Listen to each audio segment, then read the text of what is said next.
Welcome to Inside the Middle East, a Q&A series at the Middle East Initiative. My name is Delphine.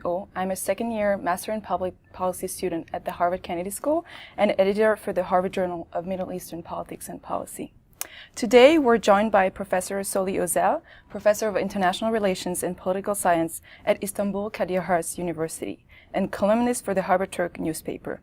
Professor Ozel, thanks for joining us today. Thank you for having me. My first question is about the recent municipal elections in Turkey. The AKP, Prime Minister Erdogan's party, won about 44% of the vote, even as the government has been shaken by the last June's protest and a flurry of political scandals over the past months. So does that mean that the AKP remains unchallenged after 11 years of rule? And how do you explain the inability of the opposition to mobilize against Erdogan? Well, for the moment, the ruling party is unchallenged. Nonetheless, it is also a fact that they have lost 2.5 million votes compared to 2011. Of course, in the meantime, about 2 million new voters have been added to the rolls, and there was about 90% participation in these elections.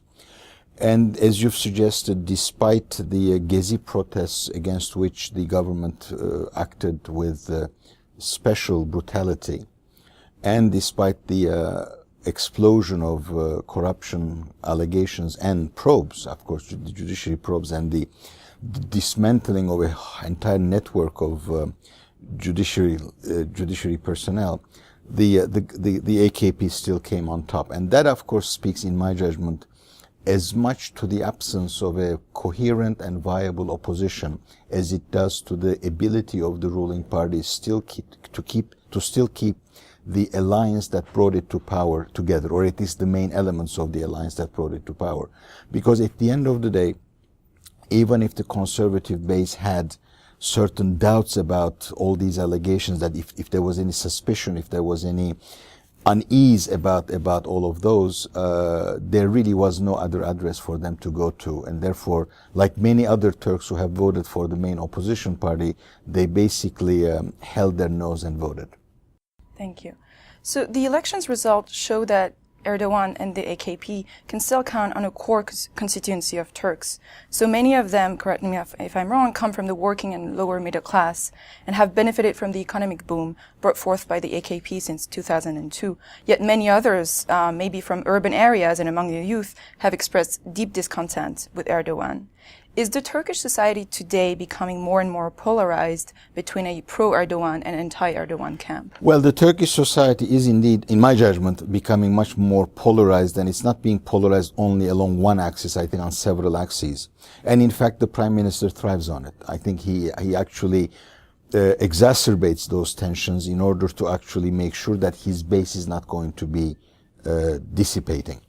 Now, the AKP is a party whose class backbone is the rising middle classes of Anatolia, if you will. But integration with the global economy helped those people, and the economic policies of the government have also led them to acquire more possessions and basically prosper even further. The lower middle classes, the urban poor, and the working class, not working class so much perhaps, but benefited from redistributive policies of the government, and also incredibly important social investments in people's lives, such as they made. It's undeniable, and whether or not in the long run this will have any bad impact on the health system, they made the healthcare system accessible to a multitude of the people. So you can just walk into any hospital, not just public hospitals. Help for, let's say, with textbooks to poor families. Money given directly to women in certain families so that they can take care of the budget. So all these kinds of helps have also registered a lot of support among the poor and the lower classes for the party. So that is the big coalition that they have forged. Among the urban youth, as you've mentioned, it's more the secular part of that urban educated youth that have been disenchanted with Erdogan's policies, especially the increasing infringement on personal and social life, and the cultural assault of a religious conservatism against the secular lifestyle. But that, of course, did not was not sufficient to bring about an alternative coalition, because that wave of protest did not find its proper political channel. Thank you. So you just mentioned the infringement on the personal lives, and it seems that Erdogan's methods appear to be increasingly aggressive. So we have the recent bans on Twitter and YouTube, and those are really raising concerns that the government is tightening its grip on the country. So is Turkish democracy at risk, and are we really witnessing an authoritarian turn? Well, that depends on who you ask the question.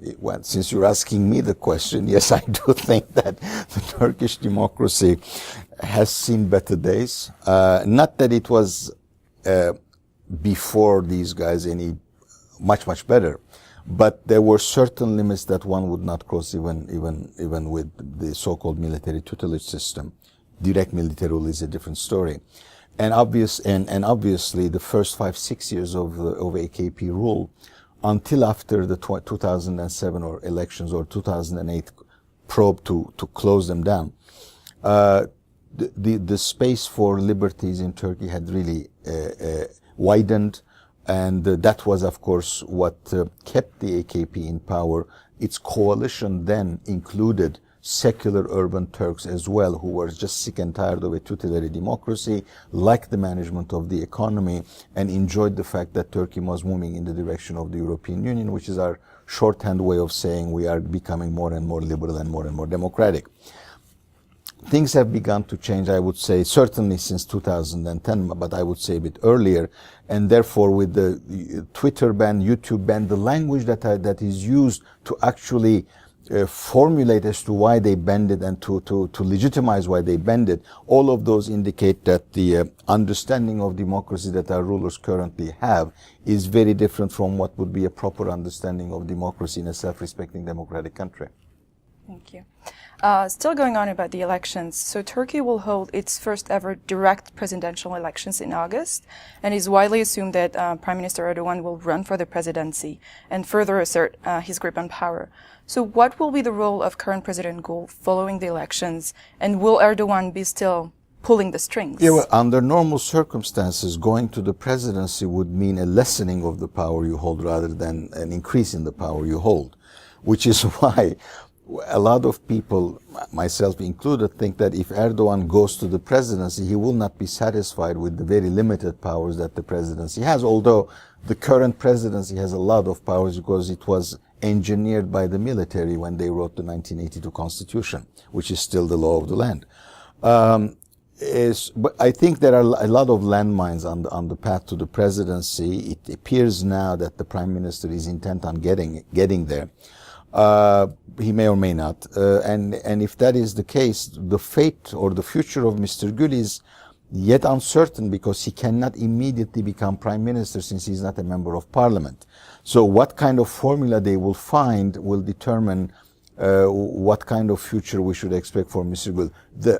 For the moment, commonsensical assumption is Mr. Gül sooner or later will become not just the head of the party but also the Prime Minister, and they will have exchanged positions.